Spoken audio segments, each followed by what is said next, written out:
Meus irmãos, eu gostaria de trazer aqui uma perspectiva profética sobre avivamento e retorno de Cristo, a ligação entre avivamento e retorno de Cristo.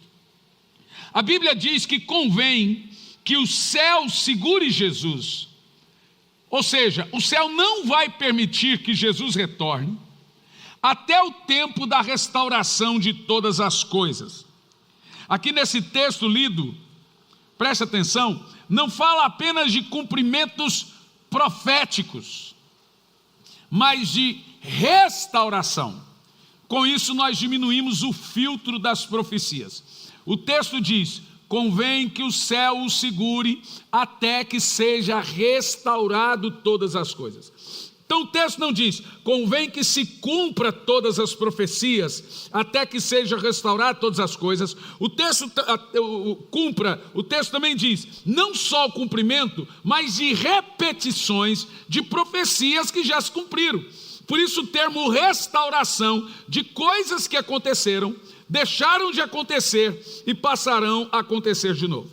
Nesse caso, o texto está falando de coisas que se cumpriram, no caso, profecias, coisas que além de terem se cumprido, iriam repetidas vezes se cumprir de novo. Quando o texto diz restauradas, são coisas que aconteceram, que tiveram-se os cumprimentos literais em sua época, mas representavam futuros e pretensos cumprimentos proféticos no futuro, iriam se cumprir de novo. Quando o texto diz restauradas, são exatamente isso que ele está tentando nos provar. Isso quer dizer profecias replicadas. É isso mesmo, senhoras e senhores. Existem profecias que eram para o tempo da profecia, que iriam acontecer no tempo da profecia, mas eles tinham cumprimentos replicados. Isso quer dizer que uma profecia poderia acontecer e deveria acontecer para aquele tempo, mas seriam replicadas em todas as gerações, elas iriam ficar ecoando, ou seja, profecias que deveriam acontecer de novo, até o retorno de Cristo. Por isso o termo restauração. Vamos ver Joel 2, 28 ao 30, e entender um pouco da perspectiva profética sobre avivamento, restauração e profecias replicadas. Diz assim: então, depois desses eventos, olhe bem, derramarei do meu espírito sobre todos os povos. Os seus filhos e suas filhas profetizarão, os idosos terão sonhos, os jovens ganharão visões. Nós vamos até o verso 30. Inclusive sobre os escravos e serviçais da época. Por que é importante o termo da época? Porque naquela época era permitido ter escravo. Na nossa época não, mas na época era. Diz, até os escravos, veja o cuidado de Deus até com os escravos, derramarei do meu espírito naqueles dias, e farei com que ocorra eventos espantosos no céu e na terra, sangue, fogo e grandes nuvens de fumaça. Olha que coisa interessante. Quando nós olhamos o texto de Joel, nós temos uma parte da profecia que já se cumpriu e foi para o tempo do profeta Joel daqueles dias. Temos uma outra parte da profecia que se cumpre nos dias de Pentecoste, no caso em Atos 2, e nós temos uma outra parte da profecia que está reservado para o final dos dias. Olha que coisa fantástica. Quando Joel traz a profecia, o capítulo inteiro, sobre os lagares serão cheios, veja, por exemplo, o verso 18. Verso 18. Então Yahvé, o Senhor, demonstrou zelo por sua terra e teve misericórdia do seu povo. Ou seja, naquele período do profeta Joel, você vai se lembrar que veio um bando de 4 gafanhotos e destruiu as campinas. Depois teve fome, teve seca, um terrível exército marchou contra a nação foi destruída, os celeiros secaram, começaram a morrer de fome, peste, e a nação sofreu muitos flagelos. A profecia do Senhor era que, se a nação se arrependesse e voltasse para ele, ele iria sarar a nação. No entanto, você precisa entender que o Velho Testamento é o Novo Testamento em quadrinhos. Ou seja, tudo no Velho Testamento deve ser replicado no Novo Testamento, mas não só de forma literal, também de forma espiritual. Os livros dos profetas menores, os 12 profetas menores, todos eles têm cumprimentos replicados, ou seja, acontecem profecias para os seus dias e devem ser replicados para os nossos dias e até os dias do Senhor. Então, por exemplo, Malaquias reclama do culto, e ele, o profeta Malaquias profetiza João Batista, mas também não profetiza só João Batista, profetiza todos os profetas que viriam profetizando o retorno de Cristo. Zacarias profetiza para os seus dias, mas também profetiza o final dos dias. Obadias, Oséias, Amós, Abacuque e o próprio profeta Joel. Hebreus capítulo 10 diz que todas as coisas no Velho Testamento, ou seja, na lei, servem só de sombra para as coisas da realidade do Novo Testamento. Então agora Deus pega os acontecimentos dos dias de Joel para mostrar o que iriam acontecer antes do retorno dele. Aqueles acontecimentos naturais da seca, da peste, de duas chuvas nesse período, que ele chamou chuvas de início, ou primeiras chuvas, e últimas chuvas, o que as primeiras chuvas iriam fazer com a terra, e o que as últimas chuvas iriam fazer com a terra, para ele mostrar, o Senhor, que antes do retorno dele, viria duas chuvas espirituais. Presta atenção. Por que eu creio que o último avivamento é o maior e precede o retorno de Cristo? Por causa da profecia das duas chuvas. Nós tivemos um Pentecoste, devemos ter mais um. O primeiro Pentecoste foi a primeira chuva, e nós vamos mostrar isso na Bíblia. E o outro Pentecoste, o que precede o retorno de Cristo, é a última chuva. Qual é o propósito dessas duas chuvas? É isso que Deus está dizendo. Na época de Joel, Deus interviu naquela época em seu tempo. Veja o versículo 23, por favor. No verso 23 diz assim: ó filhos de Sião, alegrai-vos e regozijai-vos no Senhor, vosso Elohim Deus, porque Ele fez descer as boas chuvas de outono. Isso realmente aconteceu nos dias de Joel. Você vai se lembrar que havia seca. E ele diz, essas chuvas vieram com generosidade. Ele envia muitas chuvas, as primeiras, no caso as de outono, e as de primavera, as primeiras e as últimas chuvas. Havia anos sem chover, uma seca. E agora o que Deus faz? Vocês oraram, vocês clamaram, o Senhor agora vai normalizar as estações da chuva. Veio a primeira chuva, a chuva de outono, teve uma seca terrível, e ele enviou a última chuva. E isso aconteceu literalmente nos dias do profeta Joel, como foi profetizado. Nesse caso, o Senhor está falando dos ciclos e da estação das chuvas voltando à normalidade.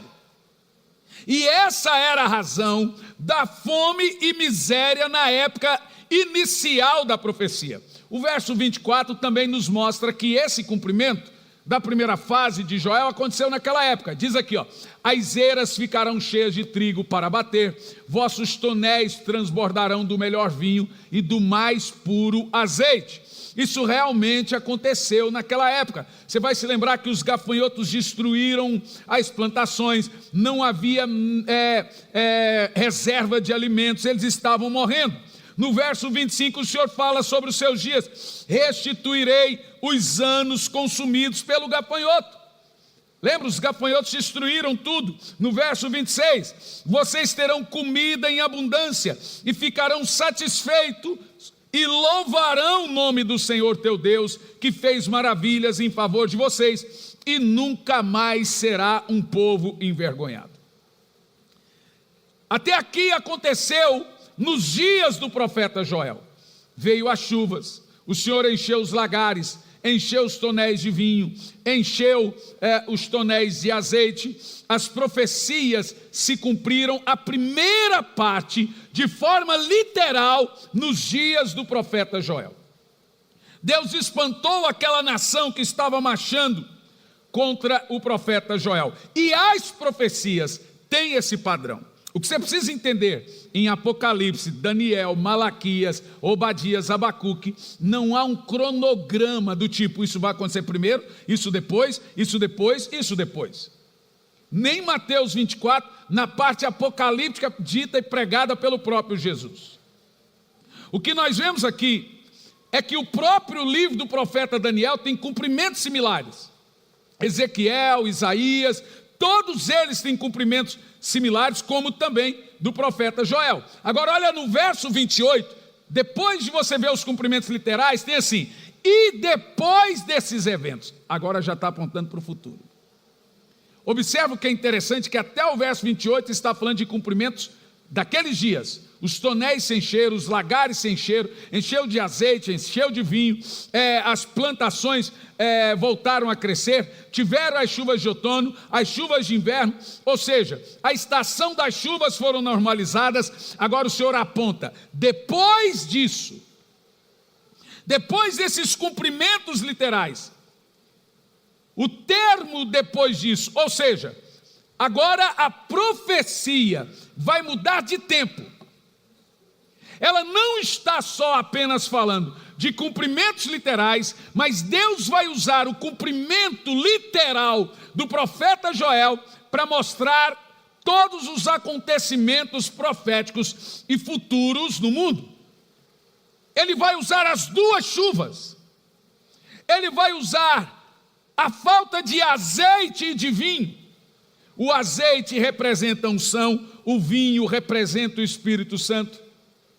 Ele vai mostrar a seca entre a nação, para mostrar também a seca entre o povo dele. Ele vai mostrar que o povo se desviou dele. Você vai se lembrar que ele chegou para Oséias e disse, vai, procura uma mulher adúltera e se casa com ela, para mostrar que o meu povo também adultera com outros deuses. Então Deus usa coisas literais para explicar as coisas espirituais. Se lembre que a Bíblia Sagrada ela é entendida de três maneiras: literal, tipológica e simbólica. Então as coisas literais na Bíblia tipificam as coisas espirituais. Por exemplo, Egito no mundo tipifica mundo. Faraó tipifica Satanás. Moisés tipifica Cristo. Israel é um tipo da igreja. O deserto tipifica onde a igreja está. Então você pensa o seguinte, a igreja sai do Egito, das garras de Satanás, está no deserto agora indo para Canaã. E foi liberta por Cristo. Então quando você lê o Velho Testamento sobre a ótica das regras, da tipologia bíblica, da simbologia bíblica e da literalidade, tudo fica fácil para você. Agora a profecia também do profeta Joel, de todos os profetas, devem mostrar que aquele acontecimento de chuvas e do poder de Deus derramado seria uma profecia replicada. Que o que aconteceu no Pentecoste não ficou restrito somente o Pentecoste, mas nós temos, todos defendem, sabemos que aquilo que foi profetizado lá no profeta Joel, o apóstolo Pedro diz, se cumpre hoje, parte da profecia agora. Eu acho isso tremendo. O texto diz assim, agora derramarei do meu espírito sobre toda a carne. Isso não aconteceu nos dias do profeta Joel. Você entende o que eu estou dizendo? Isso não aconteceu nos dias do profeta Joel. Se aconteceu, e agora se o contexto do texto aqui é mostrar que as duas chuvas que veio na profecia do profeta Joel são tipos das duas chuvas que viria antes do retorno de Cristo, quando foi a primeira chuva? E quando será a última? A própria profecia nos fala disso. Em Atos 2, nós vemos o cumprimento da segunda parte da profecia. Lembre-se, A primeira parte da profecia se cumpre nos dias do profeta Joel. A segunda parte da profecia deve se cumprir com o derramar do Espírito Santo. É a primeira chuva. Então nós temos 3 fases da profecia. A segunda, vamos ver aqui a partir do versículo 15 de Atos 2, o apóstolo Pedro está mostrando para nós: tocai, pois, a trombeta em Sião, determinai um jejum e convocai uma assembleia. Você vai se lembrar que em Joel começa assim também. Joel 2:12, convoque um jejum. Atos 2, esse é Joel 2:16, eu quero Atos 2, versículo 15. Atos 2:15. Agora o que acontece no Pentecoste? O Espírito Santo desce, ele vem, olha que interessante, eles estão orando a noite toda, quando dá próximo das 6 da manhã, o que acontece? O Espírito Santo desce, quando dá 9, eles já estão chapados. Aí o povo chega e fala assim, se o povo está bêbado, eu falo, ninguém está bêbado, são só 9 da manhã, quer dizer, a gente fica bêbado mais tarde. Olha que interessante, o Espírito Santo desce na viração do dia, é quando o dia vira. Esses homens não estão embriagados como pensais, até porque são apenas 9 da manhã. E continua o texto, muito diferente disso, o que está ocorrendo, olha o que o apóstolo Pedro diz, foi profetizado pelo profeta Joel. Olha que interessante. Agora, a segunda parte da profecia não aconteceu nos dias de Joel. A primeira parte da profecia literal aconteceu. A chuva veio, normalizou a plantação, os lagares foram cheios, os inimigos foram embora, os gafanhotos foram embora, a praga cessou. Parece que estamos caminhando nesses dias. Vai se lembrar que até esses dias atrás nós ficamos mais de ano sem chuva. Quem não vai se lembrar do rodízio? Ô praga! Essa o curitibano, porque o curitibano nunca gostou muito de tomar banho, né? Mas essa ele não vai esquecer, não. Gosta muito, não. Eu conheço uns curitibanos aí que no frio não tomam banho, não. Meu. Eu disse, conheço uns. Quem se doeu é porque é um deles. Entregou. Então assim, ó. O apóstolo Pedro diz assim, ó. Isso que vocês estão vendo aqui, ó, foi profetizado pelo profeta. Como? E agora ele vai explicar o que foi profetizado pelo profeta. Ele diz o seguinte, ele cita, ele vai pegar uma compilação da profecia de Joel, ó, nos últimos dias, diz o Senhor. Veja que ele não pega a parte dos lagares serem cheios, ele não pega a parte de vou transbordar de azeite e vinho, ele não pega essa parte, ele vai pegar a parte do cumprimento nos dias dele. Nos últimos dias derramarei do meu espírito sobre todos os povos. Os seus filhos e suas filhas profetizarão, os vossos velhos terão visões, os vossos jovens terão visões e os velhos terão sonhos. Vê que ele não pega a primeira parte da profecia, ele pega a segunda, ele também não pega a terceira parte da profecia. Na profecia de Joel nós temos 3 partes, partes que cumpriu naqueles dias, agora de Atos 2, mas ele diz, também o sol vai escurecer, a lua não dará luz, farei sinais no céu, e também farei prodígios e maravilhas. Essa já é a terceira parte, para você entender. Mas tudo o que se faltava cumprir em Joel, se cumpriu só no Pentecoste? Não. O que é interessante é isso.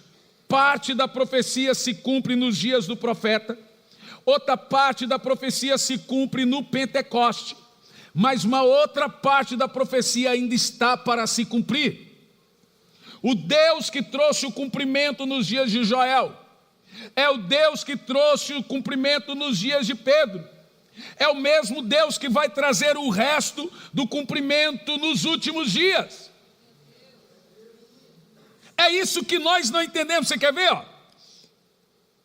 Algumas das profecias, ou parte da profecia, que não se cumpriu nem nos dias de Joel, nem nos dias de Pedro, então só pode se cumprir em nossos dias. Verso 30 e 32. Todavia, aí já é Joel. Joel 2 e 30. E farei com que ocorra eventos espantosos no céu e na terra, sangue, fogo e grandes nuvens de fumaça. A 32. E o sol se converterá em trevas e a lua em sangue. A lua em sangue nós estamos vendo direto. E deixo-me te explicar uma coisa, nunca tive tempo de pregar aqui sobre lua de sangue e eclipse, o que representa. O sol e a lua são mural de recado de Deus. Diz a Bíblia que o sol e a lua não foram colocados apenas para alumiar, foram também colocados como mensageiros. E existem 2 sinais proféticos na lua. Primeiro, a lua de sangue representa juízo para as nações. Sempre quando aparecer uma lua de sangue é porque a nação, o mundo, as nações estão sob juízo. E a lua preta é juízo para Israel. Você vai se lembrar que em 2014 apareceu 4 tétrades lunares.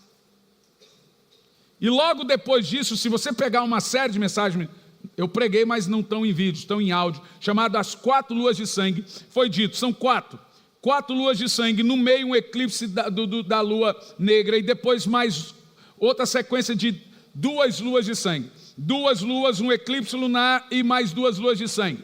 O que viria pela frente? Viria que? Juízo para as nações, estamos vendo isso, juízo para Israel, estamos vendo isso, e depois juízo para as nações, seguido de uma tremenda bênção. E é isso que nós estamos vendo. A lua de sangue mostra que as nações estão debaixo de juízo. E aqui está, antes que chegue o grande e terrível dia do Senhor, eu vou avisar no céu com o eclipse lunar, que é a lua negra, e a lua de sangue. Essa parte da profecia não aconteceu nos dias de Joel, não aconteceu nos dias de Pentecoste. Quando deveria acontecer? Mateus 24 e 29. Vamos saber se nós caminhamos para o resto do cumprimento da profecia. Vamos ver aqui. Imediatamente após o tormento daqueles dias, o sol escurecerá, e a lua não dará luz, e as estrelas cairão do céu, e os poderes celestes serão estremecidos. Apocalipse 6, versículo 12 ao 14. Quando se cumpre o resto da profecia de Joel e também o resto da profecia de Pedro? Vi quando ele abriu o 6º selo, então aconteceu um enorme terremoto, o sol ficou escurecido como coberto com roupa de luto, e toda a lua se tornou vermelha como se estivesse ensanguentada. Até o 14. E as estrelas cairão do firmamento como figos verdes derrubados da figueira por um terrível vendaval. E assim o céu foi recolhido como um pergaminho quando se enrola, e todas as montanhas e ilhas foram removidas de seus lugares. Você vai se lembrar que Joel profetizou isso, mas isso não aconteceu nos seus dias, isso também não aconteceu nos dias de Pedro, isso só pode acontecer nos nossos dias. Esses aqui, gente, veja, junto com os sinais do derramar do Espírito Santo, tem os sinais apocalípticos. Veja que o avivamento, ele está completamente correlacionado com o retorno de Cristo. Por que o Espírito Santo tem que vir antes disso? Porque se o Espírito Santo não vier, quando vier uma perseguição, você não aguenta.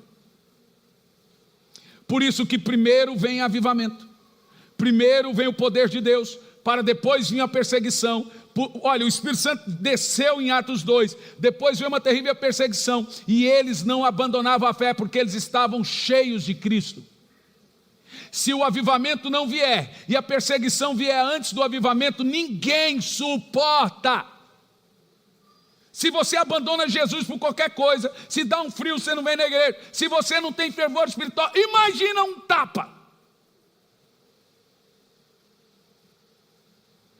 Por isso que antes do fogo da perseguição, vem o fogo do Espírito.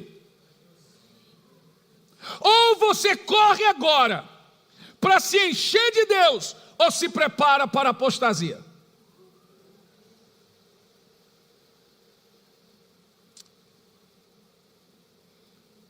Uma parte da profecia de Joel se cumpriu nos dias de Joel. outra parte nos dias de Pentecoste, e a outra parte está prestes para se cumprir. No entanto, que nós vamos entender que não são fragmentos soltos, uma coisa se cumpre aqui, outra acolá, não é nesse ponto. Primeiro, na primeira parte, o Senhor disse: eu vou derramar chuvas como desde o princípio. Neste caso, o Senhor está basicamente dizendo: eu vou permitir que vocês vivam ciclos normais de plantar e colher. Segura essa. Por que nós temos o símbolo das duas chuvas? Que ele usa o termo as primeiras e últimas chuvas. Por que vem a primeira chuva? A primeira chuva vem para preparar a terra para plantar. E ela precisa afofar a terra para você jogar a semente. É chamado chuva temporã, ou chuva de outono. Ela vem para você jogar a semente e a semente não morrer. Agora, é evidente que depois da primeira chuva tem que ter um tempo sem chuva para não matar a plantação. E agora que você tem um tempo sem chuva para não matar a plantação, tem que vir a última chuva, chamada de chuva serôdia, a forte, para afofar a terra de novo, só que agora para grande colheita. No entanto, a chuva serôdia profetizada por Jesus, chuva temporã, que é a primeira chuva, chuva serôdia, que é a última chuva, essa chuva, ela é mais intensa e muito mais forte por mais dias para que haja grande colheita. Então, quando o Senhor profetiza através de Joel de duas chuvas, ele diz: eu vou enviar a primeira chuva. E a primeira grande colheita é quando a igreja nasce. A primeira chuva veio está fácil, gente, no Pentecoste. Essa é a chuva de outono. São duas chuvas até o retorno de Cristo. E agora a igreja passa um período de grandes colheitas. Agora passa também um período de uma grande seca. O que acontece? Mas o Senhor diz que na primeira chuva ia acontecer o ciclo normal, e essa chuva representa o derramar do Espírito, como nós lemos aqui agora. Mas ele disse que antes da vinda dele, ele também iria enviar a chuva serôdia. Ou seja, uma profecia que iria se repetir. Aquela profecia de Atos 2, profetizada em Joel 2, deveria ser uma profecia que iria acontecer em todas as eras, em todas as gerações. Jesus está deixando claro para nós que antes do retorno dele, iria ser restaurado todas as coisas. Antes dele voltar, teria acontecimentos repetitivos de todas as eras. As últimas chuvas contribuem para o aceleramento do crescimento e a maturação da colheita. A primeira chuva contribui para plantar, a última para acelerar aquilo que foi plantado. As últimas chuvas costumam ser intensas e mais abundantes do que as primeiras. Perceba algo interessante aqui nesse texto. No primeiro momento, Deus envia dois tipos de chuvas na profecia de Joel e enche os lagares. Isso realmente aconteceu naqueles dias. Mas pela boca de Joel, o Senhor diz que essas duas chuvas seriam apenas modelos de uma chuva espiritual que viria nos últimos dias. Ele afirma isso no versículo 28. Observa o termo antes da chuva: derramarei chuvas. No verso 28, derramarei do meu espírito. Perceba que a chuva vindo em Joel era só um exemplo da chuva do Espírito vindo em Atos 2. Entendeu o texto ou não? E agora ele não diz que aquele derramamento do Espírito em Atos 2 ficaria restrito para Atos 2, como a profecia de Joel não ficou restrita para os dias de Joel. Pela boca do profeta, ele diz: vou derramar as chuvas temporãs, Seródia, as primeiras e as últimas. E ele usa o termo derramar por 6 vezes. Derramar chuva, derramar chuva. No verso 28 ele usa derramar do meu espírito. Mostrando claro para nós que o ato da chuva descendo lá era apenas um tipo, um símbolo do Espírito descendo em Atos 2. Eu acho isso tremendo. E ele usa nos últimos dias, assim como derramei as chuvas em seus dias, Joel, vou derramar do meu Espírito. Agora, se o derramar do Espírito representa as chuvas, tem que ter dois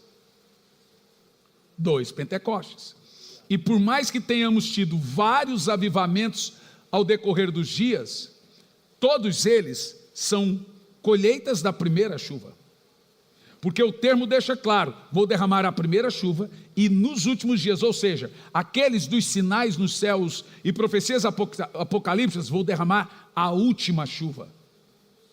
Então está claro para nós que não tem como fugirmos de uma profecia de um último e poderoso avivamento que deve preceder o retorno de Cristo. E se esse avivamento não vier, não haverá grande colheita. O que haverá é uma grande apostasia. E nós já estamos inseridos nessa apostasia.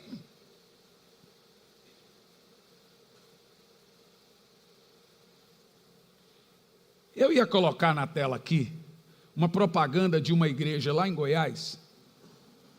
O nome do culto: Vem Novinha.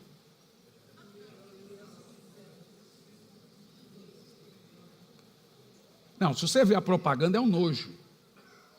Parece uma propaganda de boate, de casa de show. Parece uma propaganda de fotografia. E o título: Culto Vem Novinha. Eu estava pregando em Goiânia semana passada. De cada 10 amigos que nós conversamos, 9 estão desviados. Nós estamos diante da maior frieza espiritual, da maior estiagem que a terra já viu, do maior nível de apostasia e de heresias e de falsos. Tem mais falso profeta hoje que por metro quadrado. E você sabe que qualquer nível de santidade hoje é chamado de religioso. O pastor hoje te instrui a orar, é fanatismo. O pastor hoje te instrui a jejuar, é religioso. Ou seja, eu sou um kardecista gospel. É tipo assim: eu sou um cristão, mas tipo católico. Eu sou um cristão, mas tipo kardecista, tipo assim: eu não tenho ofícios expiatórios, e ai da igreja que me instruir para fazer ofícios santificatórios.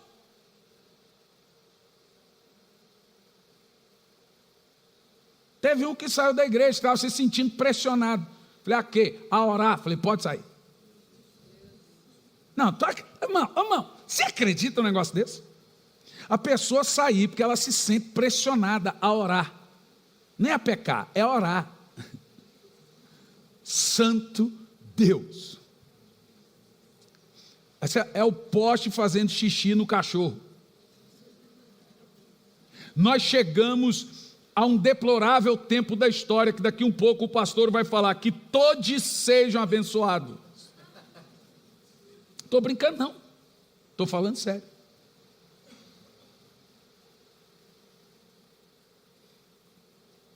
E para você ter ideia,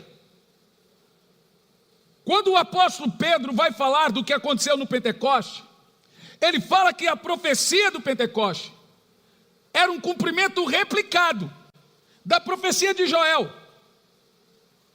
Mas ele não só diz que era um cumprimento replicado da profecia de Joel, mas também os nossos dias teria o cumprimento replicado de Atos 2. Uau! Pedro deixa claro isso, que não era. Ele diz o seguinte: o que está se cumprindo aqui, no final da sua pregação, não é só para vós, tem cumprimento em nossos dias. mas também é para os seus filhos. Mas ele diz mais, também não é só para os seus filhos. Ele continua, é para os filhos de seus filhos. Ele diz, esse derramar do Espírito Santo é suficiente para todas as gerações. E ele diz, mas não é só para os seus filhos, não é para os filhos de seus filhos, é para um povo muito longe, muito distante de nós. Meu Deus do céu! Um pouquinho de retorno aqui para mim. Ele está dizendo que a profecia do avivamento ou Pentecoste, meus amados irmãos, diferente do que muitos dizem por aí, não, o derramar do Espírito Santo foi para os dias de Pedro. Não foi apenas para os dias de Pedro, porque há traços da profecia ali que não se cumpriram no Pentecoste. Veja o que Abacuque capítulo 3, versículo 2, nos fala sobre o padrão do cumprimento de avivamento e profético. Como ele funciona? Abacuque 3, versículo 2. Como que ele sugere para nós esse cumprimento profético? Ó Senhor, ouvi falar da tua fama e tremo diante dos teus atos. Olha o que ele diz, realiza de novo, em nossos dias, as mesmas maravilhas que fizestes no passado. Abacuque está dizendo o seguinte, replica a profecia. E ele continua, faze conhecidas também em nossa época. Ainda que o Senhor esteja irado, lembra da tua misericórdia. O profeta Abacuque tinha pleno conhecimento que derramar do Espírito Santo é replicado.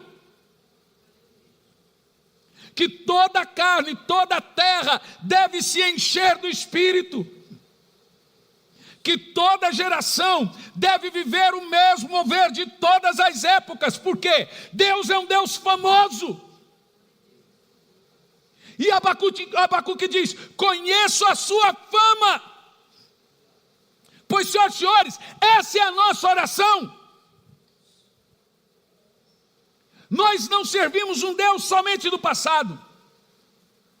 Nós não servimos um Deus somente de longe. Nós servimos um Deus também de perto. Nós também servimos um Deus de hoje. Nós servimos um Deus que fez maravilhas com o povo de Israel, mas também servimos um Deus que fará maravilhas em nossos dias. Nós servimos um Deus que derramou o seu Espírito em Atos 2, mas servimos um Deus que continua derramando o seu Espírito. Só na Nigéria, 65 milhões de cristãos se converteram nos últimos 10 anos. Só no mundo árabe, 1,5 milhão de pessoas se converteram. Não é com gente pregando, não, porque ele é proibido. É com o próprio Jesus aparecendo para eles. Em sonhos, em visões, disfarçado. Deus está visitando a terra de novo.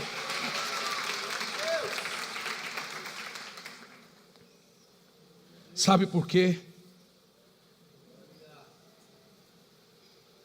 Porque o derramar do Espírito Santo é uma profecia replicada de todas as épocas. E nós já sabemos, pelo um padrão, que a cada 100 anos, o Senhor desce e caminha no meio do seu povo. Nós vemos nos próprios 12 profetas menores, em que de 100 em 100 anos vinha a palavra profética. Nós vemos na história, a cada 100 anos tem um grande avivamento na história. Nós estamos vendo isso se repetir, e o ciclo é esse, seca, apostasia, avivamento, apostasia de novo, porque a apostasia depois do avivamento é pelo fogo da perseguição, a apostasia diante do avivamento é pelo sucesso, falsos profetas, heresias, aí o povo desvia, depois é a perseguição. Mas as minhas ovelhas ouvem a minha voz e me seguem, eu as conheço e sou conhecido por elas, eu as amo e por elas sou amado.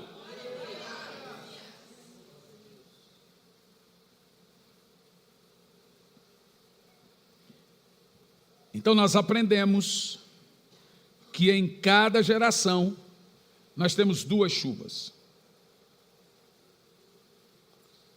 uma que prepara a terra para a semente, um intervalo de seca, e a outra que prepara a terra para a grande colheita. Sendo que a última chuva, que é a chuva serôdia, ou a chuva de inverno, é a mais intensa e a mais forte. Significa que, olhe bem o que eu vou dizer, é sobrenatural você ler em Atos 2, o que o Espírito Santo fez. E nós vemos a extensão de Atos 2 em toda a história. Nós vemos a extensão de Atos 2 em Brownsville, Pensacola. Nós vemos a extensão de Atos 2 no avivamento wesleyano. Nós vemos a extensão de Atos 2 em todas as gerações. Nós vemos a extensão de Atos 2 em todas as eras. No avivamento wesleyano, 5 milhões de pessoas foram alcançadas. Brownsville, 5 milhões de pessoas alcançadas. Avivamento com Moody em Nova York, com Finney em Nova York, avivamento com Edwards em Massachusetts, em todas as histórias, todos esses avivamentos com John Banner, com Savonarola, com todos eles, em todas as eras, com Johnny Guyon, todos esses avivamentos são replicações proféticas do derramar do Espírito. Tudo isso é sobrenatural, mas a profecia não diz que o último seria igual aos outros. Diz que seria maior, porque é a última chuva, ela é mais intensa. E agora eu provo para você, Joel 2:28, que algumas coisas aqui não aconteceu nos dias de Pedro. O texto diz assim, Atos 2:28, vossos filhos profetizarão. A palavra filho ali é a palavra grega para kulhos. E sabe o que quer dizer isso? Criança pequena.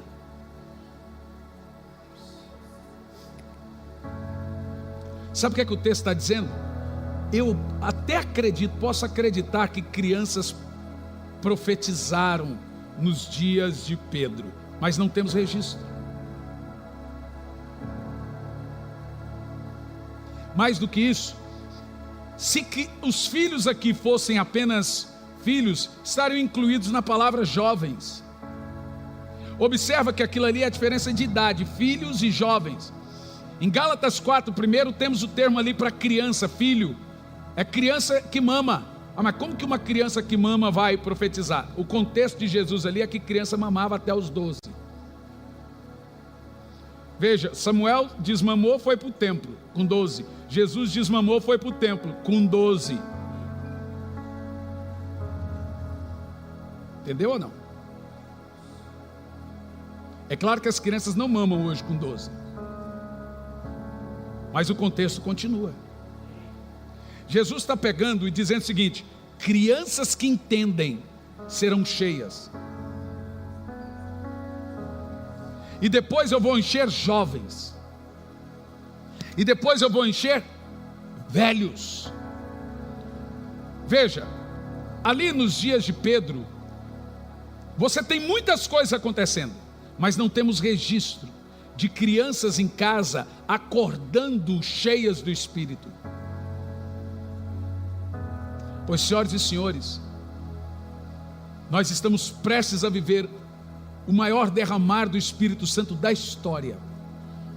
Será maior que Brownsville, será maior que o avivamento metodista, será maior que o avivamento de Massachusetts, será maior que o avivamento do país de Gales, será maior que o avivamento de William Seymour, da Rua Azusa, será maior que o avivamento de Atos 2.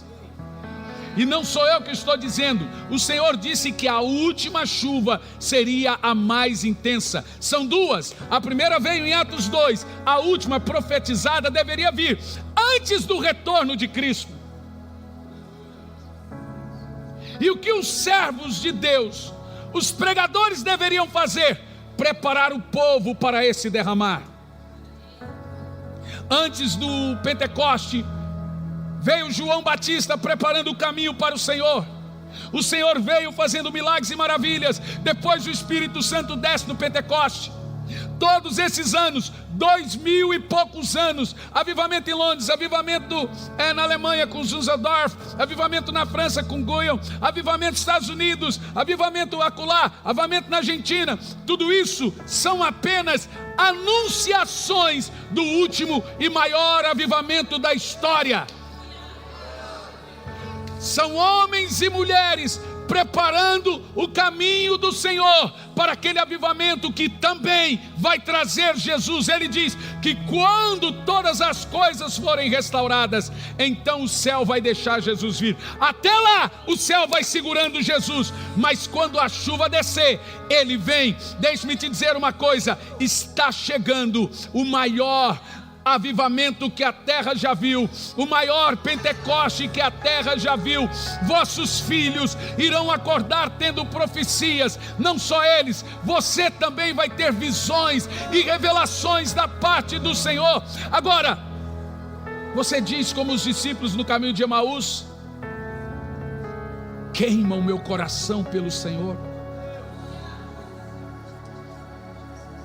Gente, deixa eu te falar uma coisa. É a vida de oração que nos mantém apaixonados por Jesus.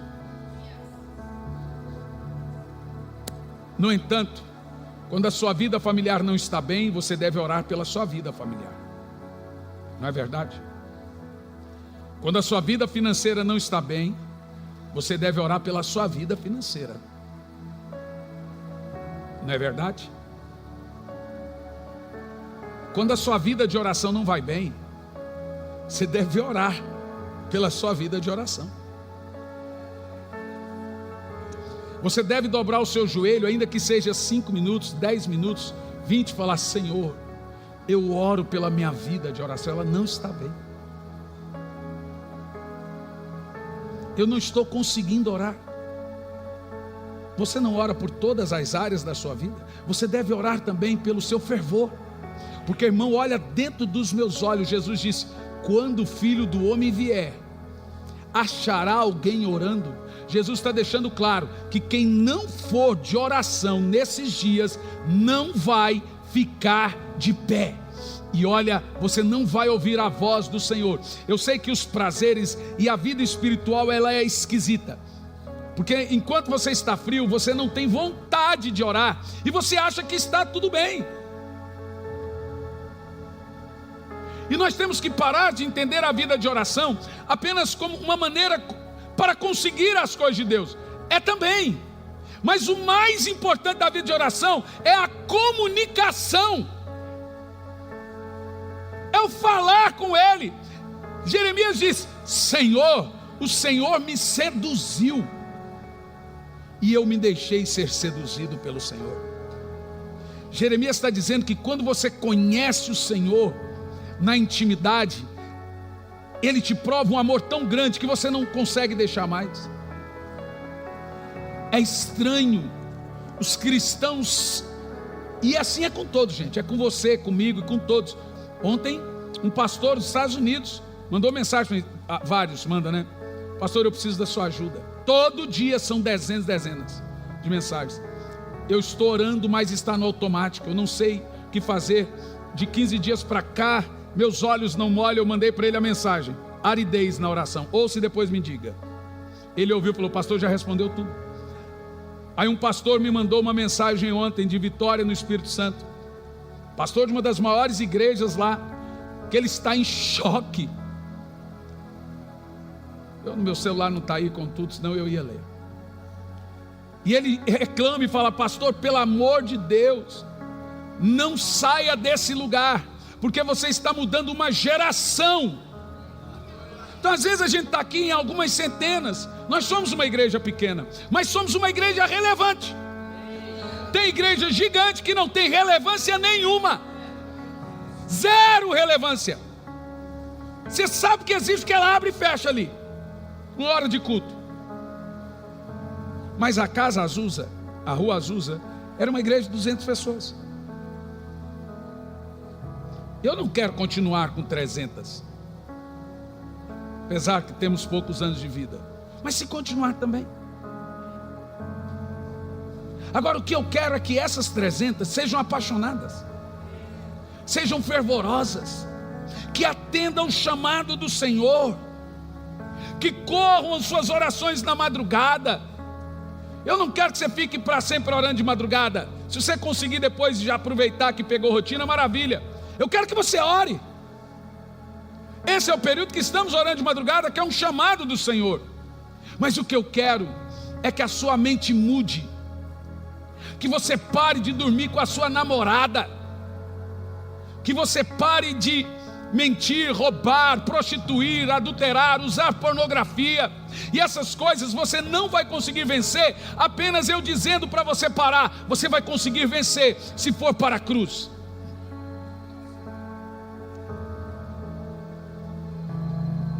Agora, você quer mais de Deus? Você deseja mais de Deus? Ou será que está bem a sua vida?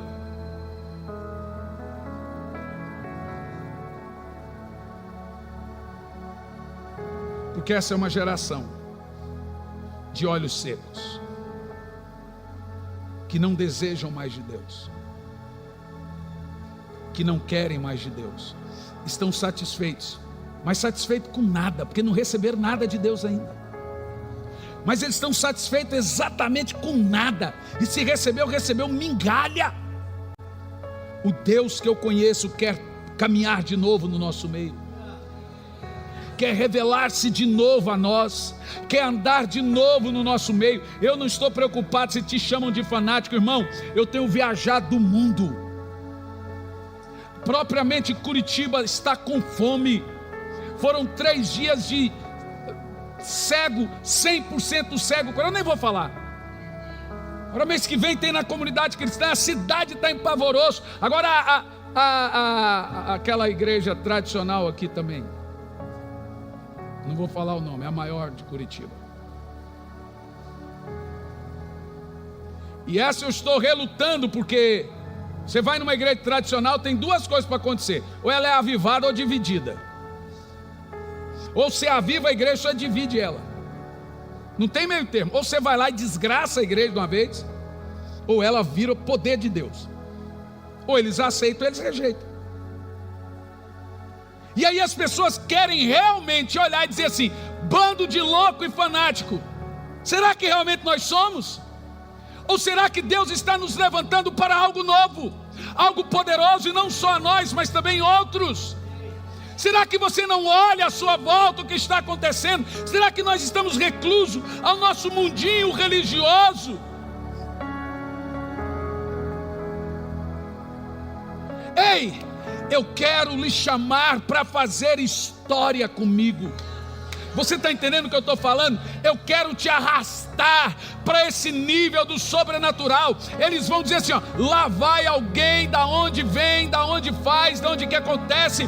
Aquele povo é um povo que ora de madrugada, aquele povo é um povo que faz milagre, aquele povo é um povo que faz maravilha. Não é ali o pastor fulano, mas é um povo. Eu quero te chamar para fazer história, eu quero te chamar para vivermos a história.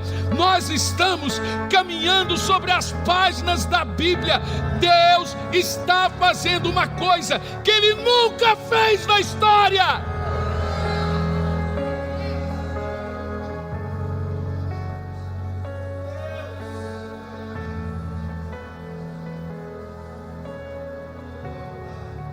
Você entende?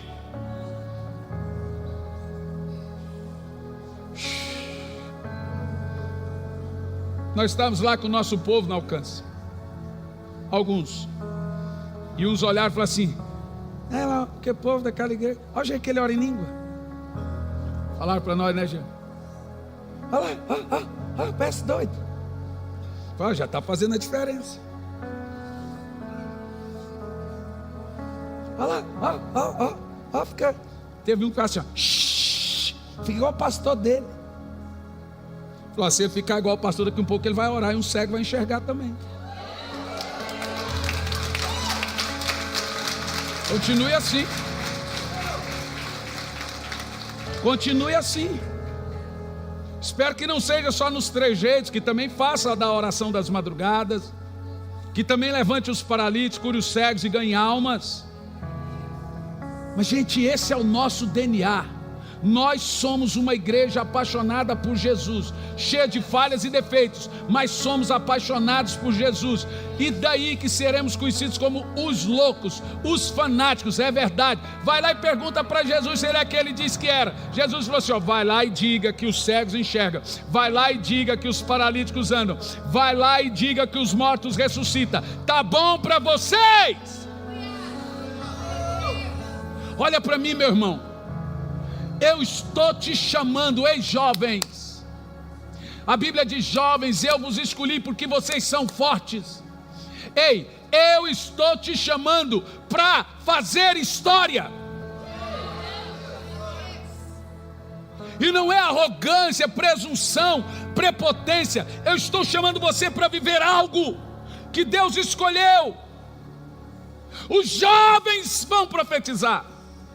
As crianças serão tomadas pelo poder do Espírito. Eles irão acordar cheios do Espírito Santo. O que mais poderia acontecer na sua vida que iria mexê-lo tão grande?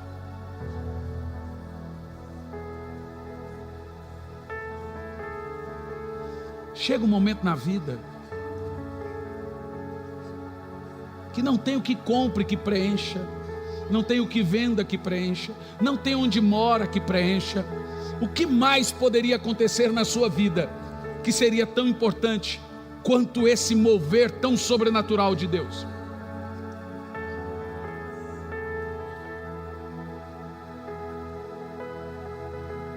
Mas você pode continuar com uma vidinha sem graça religiosa, ou você pode ser tomado na sua casa. Lília, cadê aquele vídeo da irmã? Se você conseguir bem rapidinho mandar, a irmã lavando louça, assistindo o nosso culto, foi tomada do Espírito Santo e o marido filmou, ela cheia do Espírito Santo lavando a louça. Não, mas você não está entendendo. Eu nem sei de onde essa irmã, deve ser de algum canto do Brasil. E o marido, quando foi ver, ela está lá assistindo o culto.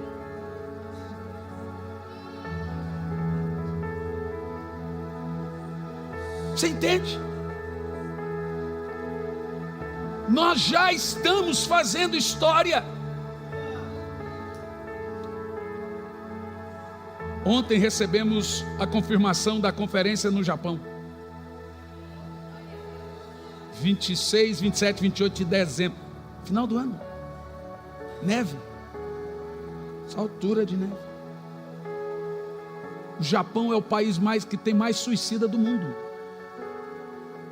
Criança se mata. Não gostei, me matei. Gente, é um lugar que político se mata. Imagina o resto. Se político se mata, político larga osso. O político, quando é pego em corrupção, ele se mata. Já imaginou? Só lá que acontece isso. Eu estou dizendo uma coisa a você. Olha bem para mim. Já estamos caminhando na história. Isso já está escrito. Isso não vai mais mudar. Isso vão contar lá na frente. Ainda que fosse algo curto, já aconteceu uma história.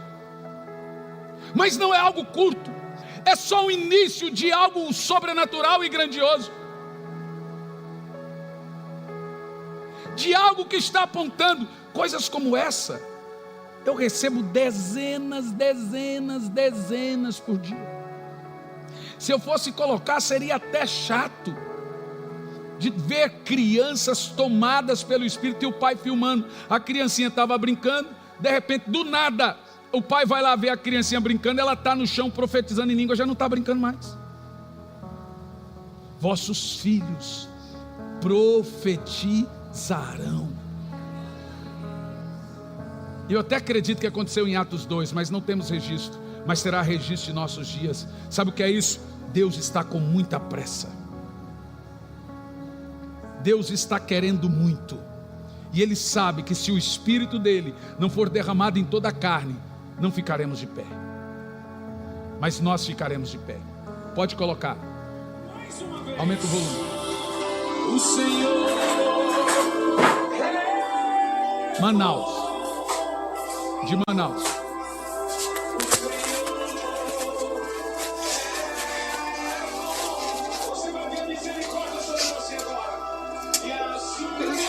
O senhor tem algo para nós, viu? Eu sei que tem.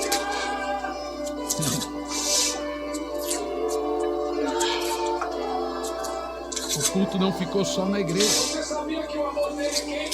O que você sente nesse dia? Eu arrepiei inteiro.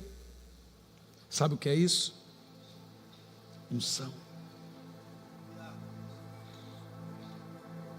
Essa presença que você sente aqui não é comum em muitos lugares.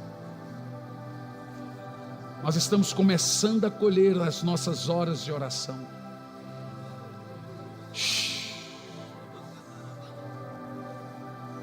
Dê lugar. Shhh. Mas faça isso alto e forte. Você está servindo de estímulo para muita gente. Não é só o pastor Hernandes que está fazendo história, cada um de vocês. É você que tem me ofertado para as nações, tem me sustentado em oração.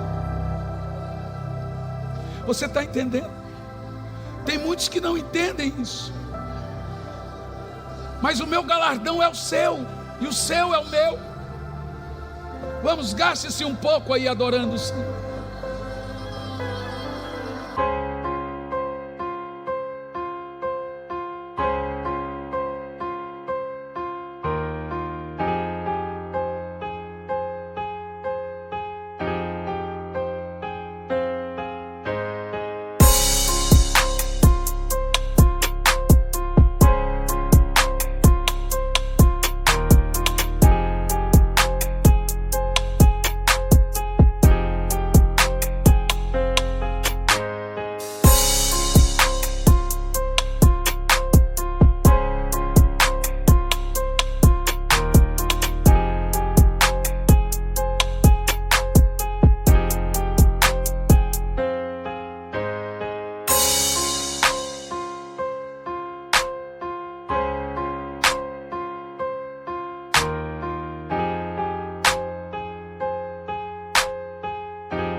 Vamos lá. Vamos lá.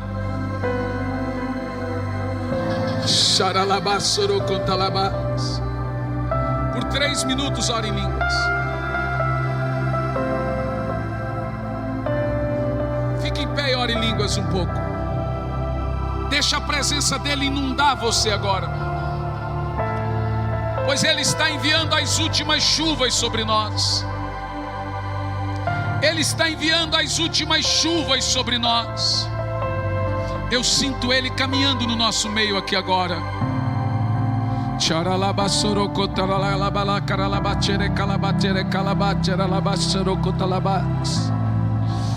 Oh Espírito Santo, vamos, levanta a sua mão e curta o Espírito Santo, orando em línguas ou adorando.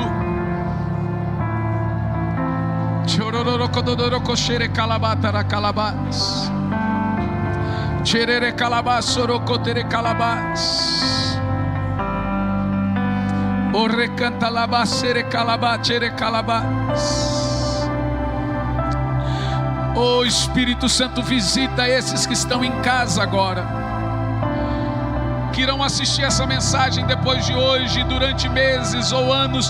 Todos que estão assistindo essa mensagem agora, que sejam tomados do Espírito, que sejam visitados pelo Espírito.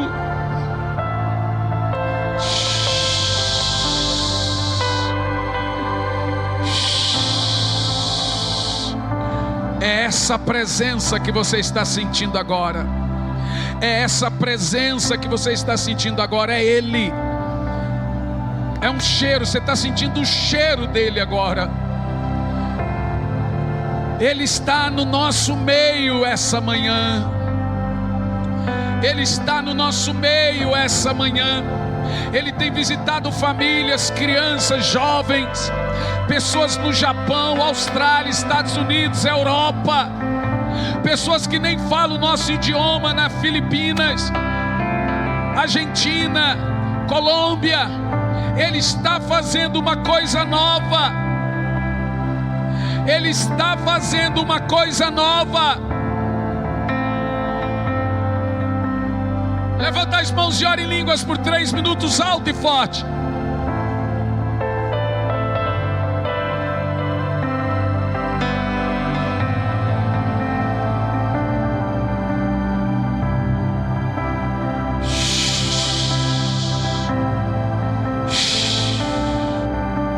Chere cantalabas, chere calabas, chere calabas, chere cantalabas. Obrigado, Espírito Santo, pela tua presença. Obrigado, Espírito Santo, pela tua presença. Nós amamos a tua presença, Espírito Santo. Nós amamos a tua presença.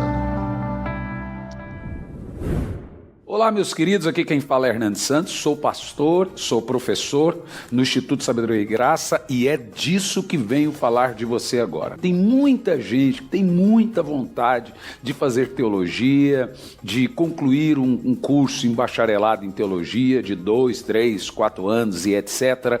Mas é muito difícil. Ainda mais se tratando que você tem que ir lá no curso, disponibilidade de horário, e vem as questões de valores. Eu fiz um levantamento por alto dos valores mensais de um curso livre de teologia. Fica na média aí de 500, 600, 700, 800 reais por mês que você paga durante todo o curso. O que nós fizemos? Disponibilizamos uma maneira de você fazer um curso. Eu dou essas aulas no sistema EAD, o curso está todo ele pronto, são 2 anos de disciplina, ou seja, você faz 1 ano e depois tem que fazer uma rematrícula para o próximo ano, no caso 2 anos de disciplina, com conteúdo de bacharel em teologia. Olha o valor que você paga anual no curso, são 2 anos, R$460. Eu já vi gente terminar o curso em 3 meses, 4 meses, etc. Aí você abre a matrícula para o 2º ano do curso. São 2 anos com conteúdo de bacharel em teologia. É R$460 ano, entendeu? Por ano. Gente, R$460 não equipara a parcela mensal de um curso comum livre em teologia.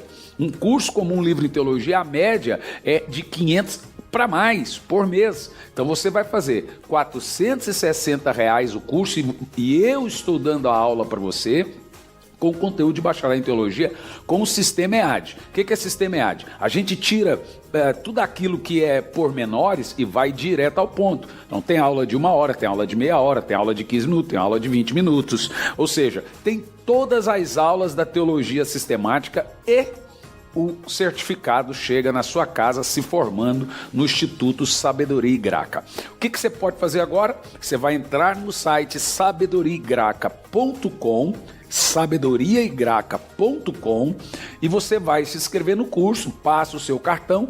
Tem bandeira de cartão que faz até em 12 vezes, tem bandeira de cartão que faz em 10, depende muito da sua bandeira. E aí você vai participar e fazer o curso conosco, sabedoriaigraca.com, curso de teologia, curso livre de teologia, com conteúdo de bacharelado em teologia. Espero você como meu aluno no Instituto Sabedoria e Graça. Entra no site sabedoriaigraca.com. Que Deus te abençoe.